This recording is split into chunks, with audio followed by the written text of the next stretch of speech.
పరీక్షిత్తు వృత్తాంతం. పరీక్షితుడు జాగరూకుడై ధర్మబద్ధంగా 60 సంవత్సరాలు పరిపాలన సాగించాడు. ఒకనాడు మృగ్య వినోదం కోసం అడవికి వెళ్ళాడు.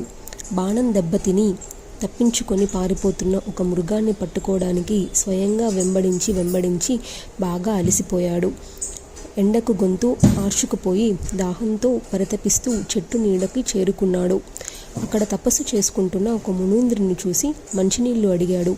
మునీంద్రుడు ఉలకలేదు, పలకలేదు. ధ్యాన సమాధిలో ఉన్నాడు. పరీక్షిత్తుకు కోపం వచ్చింది. పక్కనే చచ్చిపడి ఉన్న సర్పాన్ని ధనురగ్గంతో ఎత్తి తెచ్చి ఆ మునీంద్రుడి మెడలో వేశాడు. అయినా అతడిలో చలనం లేదు. ధ్యానంలోనే ఉన్నాడు. రాజు వెనుదిరిగి హస్తినకు వచ్చేశాడు. ముని బాలకులు కొందరు క్రీడిస్తూ ఆ ప్రాంతానికి వచ్చి మెడలో మృతి సర్పంతో ఉన్న మునీంద్రుణ్ణి చూసి పరుగున వెళ్ళి ఆ మునీంద్రుడి కుమారుడికి విన్నవించారు. అతడు మహాతపస్వి. క్రుద్ధుడై కమండలూదకం చేతిలో పోసుకొని శపించాడు. నా తండ్రి మెడలో మృతి సర్పాన్ని వేసిన పాపాత్ముణ్ణి నేటికి 7వ రాత్రి తక్షకుడు అనగా సప్తరాత్రేనే తక్షకుడు అనగా పాము కాటువేయుగాక అని శపించాడు. ఈ శాపవార్త మరొక ముని బాలకుడి ద్వారా పరీక్షిత్తుకు చేరింది. శాపం అనివార్యమని గ్రహించి రాజు పెద్దలను మంత్రులను సమావేశపరిచాడు. ఉపాయం చెప్పండి అని అభ్యర్థించాడు. మృత్యువు అనివార్యమే అయినా సాధ్యమైనంత వరకు తప్పించుకునే ప్రయత్నం చేయాలని శాస్త్రాలు చెబుతున్నాయి. ప్రతిభావంతుల ఉపాయాలతోనే కదా ఎవరికైనా కార్యాలు సిద్ధించేది. మంత్రౌషధాలు ప్రభావం అపారం. వాటికి సాధ్యం కానిదే లేదు. పాము కరిచి మరణించిన భార్యను ఒక ముని రక్షించుకొని తన ఆయుర్దాయంలో సగం ఇచ్చి బ్రతికించుకున్నాడని వెనకటికి ఒక కథ విన్నాను. అందుచేత రేపు ఏం జరుగుతుంది అంటే చెప్పలేము. చనిపోతారనుకున్న వారు బతకవచ్చు. అంత మాత్రాన దైవం మీదనే భారం పెట్టి కూర్చోకూడదు. మన ప్రయత్నం మనం చెయ్యాలి. సర్వసంగ పరిత్యాగాలు మన్నా యతీశ్వరులే భిక్ష కోసం ఇల్లిల్లు తిరుగుతున్నారు. ఏ ప్రయత్నాలు లేకుండా కూర్చోవడం లేదు. ఎవరైనా తమంత తాము పిలిచి భోజనం వడ్డించినా, మరో విధంగా పండో కాయో చేతికి వచ్చినా నోటిలో వేసుకునే పాటి ప్రయత్నమన్నా చేయాలి కదా. ఎవరైనా మన కోసం తిని పెడతారా, లేక పదార్థం తనంత తానే పొట్టలోకి ప్రవేశిస్తుంది. అందుచేత కార్యం సిద్ధించే వరకు ప్రయత్నం చేయవలసిందే. అప్పటికీ సిద్ధించకపోతే దైవం అనుకూలించలేదని మనస్సును ఊరడించుకోవాలి. ఈ ప్రసంగం విన్న మంత్రులు పరీక్షిత్తుకు ఉపాయమైతే చెప్పలేదు గాని అర్ధాయుర్ధం ఇచ్చి భార్యను రక్షించుకొని ఉన్న ఆ ముని కథ వివరించమని అడిగారు. రాజు ఈ విధంగా వివరించాడు. ప్రమత్వ రారావుల కథ ఇది. పులాము భృగు మహర్షి కొడుకు జ్వలనుడు. ఇతడు సర్వాతి కూతురు సుకన్యను వివాహం చేసుకున్నాడు. వీరి కుమారుడు ప్రమతి. ఇతడు ప్రతాపి అనే కన్యను పెళ్లాడాడు. వీరికి పుట్టిన కొడుకు పేరు రురుడు. అతడు గొప్ప తాపసి. అది ఇలా ఉండగా స్థూలకేశుడు అని మరొక మహర్షి ఉన్నాడు. గొప్ప తపస్వి, ధర్మాత్ముడు, సత్యసంధుడు. మేనక అనే అప్సరస విశ్వవసువల్ల అంటే అనగా గంధర్వుడు. అతను ఒక గంధర్వుడు. వాళ్ళ ఇద్దరికి మేనకి ఆ గంధర్వుడికి వల్ల గర్భవతి అయ్యింది. వారికి ఒక ఆడబిడ్డ జన్మించింది. మేనక ఆ ఆడబిడ్డని స్థూలకేశుడి ఆశ్రమంలో వదిలిపెట్టి వెళ్ళిపోయింది. ఆ అనాథ శిశువుని పెంచి పెద్ద చేశాడు స్థూలకేశుడు.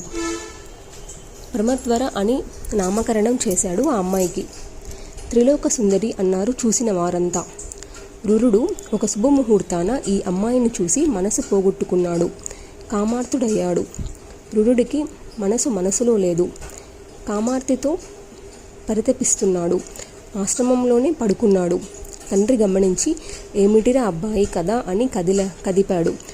రురుడు విషయం చెప్పాడు. ప్రమద్వరను చేపడతానన్నాడు. తండ్రి ప్రమతి స్వయంగా స్థూలకేశుడి దగ్గరికి వెళ్ళి సుముఖిని చేసుకుని ప్రమద్వరను కోడలిగా అభ్యర్థించాడు. అతడు సరే అన్నాడు. మంచి ముహూర్తం చూసి వివాహం చేద్దాం, ఈలోగా సంబరాలు సమకూర్చుకుందాం అనుకున్నారు. వాటి కోసం ఇద్దరూ కలిసి అడవిలోకి వెళ్ళారు. ఆశ్రమంలో ఒంటరిగా క్రీడిస్తున్న ప్రమద్వర పరాకుగా ఒక పామును తొక్కింది. అది కాటు వేసింది. ఆ అమ్మాయి మరణించింది. ఆశ్రమం గొల్లుమంది. మునులు, మునిపత్నులు, మునుపుత్రులు, మునికన్యలు విలపించారు. స్థూలకేశుడు దుఃఖం ఆపుకోలేకపోయాడు. కన్నతండ్రి కాకపోయినా పెంచిన ప్రేమ మరీ బాధించింది. రురుడు బోరున విలపిస్తూ పరుగు పరుగున వచ్చాడు. నేలపై పడి ఉన్న ప్రమద్వరను చూశాడు.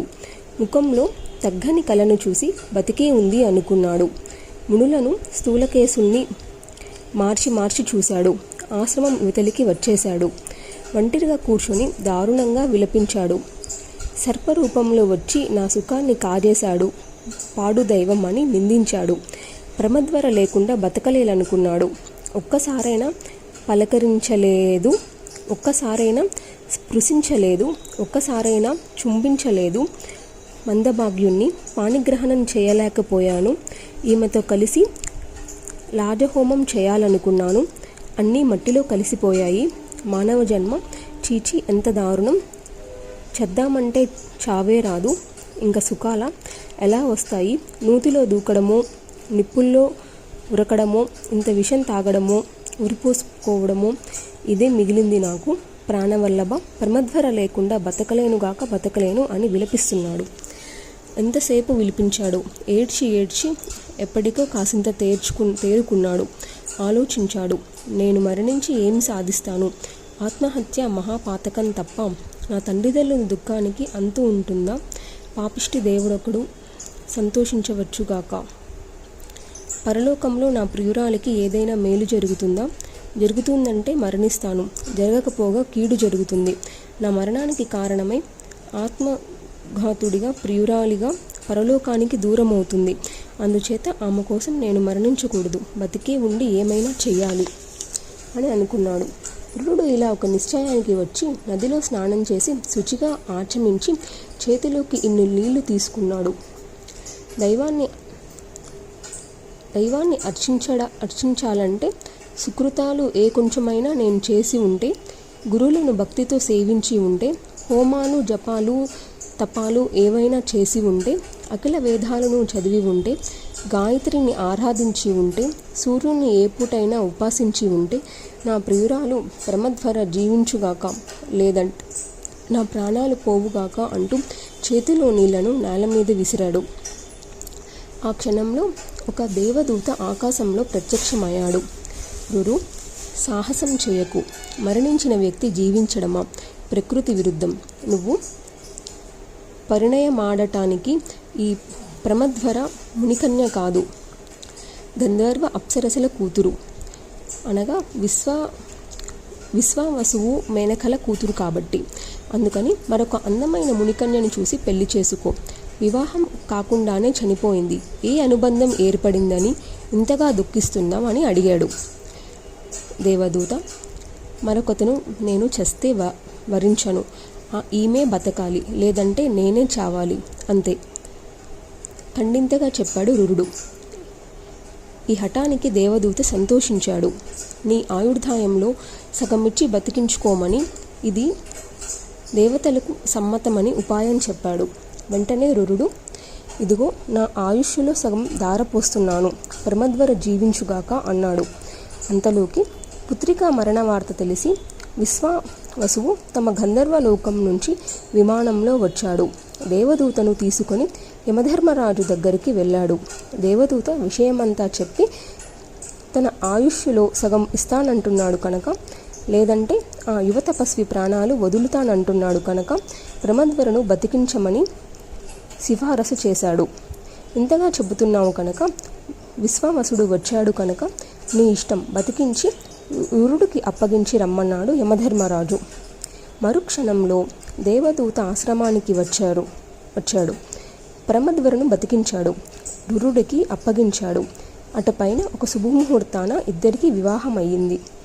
పరీక్షిత్తు ఈ కథను చెప్పి, మంత్రులారా, మృతులను సైతం జీవింప చేసుకోవచ్చు, సరి అయిన ఉపాయం ఉండాలి అంతే. అటువంటి ఉపాయం ఏదైనా చెప్పండి దయచేసి అన్నాడు. ఎవరికి ఏమి తోచింది కాదు, మౌనంగా ఉండిపోయారు. ఉత్తరాతనయుడు తన ప్రయత్నాన్ని తాను చేసుకున్నాడు. విశ్వాసపాత్రలను రక్షకులుగా నియమించుకున్నాడు. 7 అంతస్తుల ఒంటి గది మేడను వెంటనే నిర్మింపజేశాడు. అందులో కూర్చున్నాడు. మణి మంత్రౌషధారులను మహావీరులను తన చుట్టూ అట్టే పెట్టుకున్నాడు.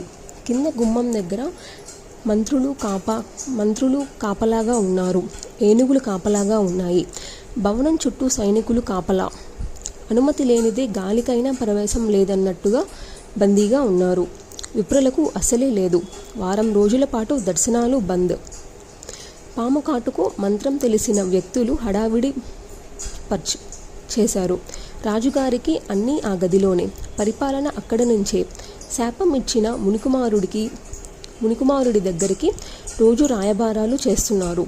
రాజుగారు రోజులు లెక్క పెట్టుకుంటున్నారు. ఈ సంగతి ఎక్కడో ఉన్న కశ్యపుడికి తెలిసింది.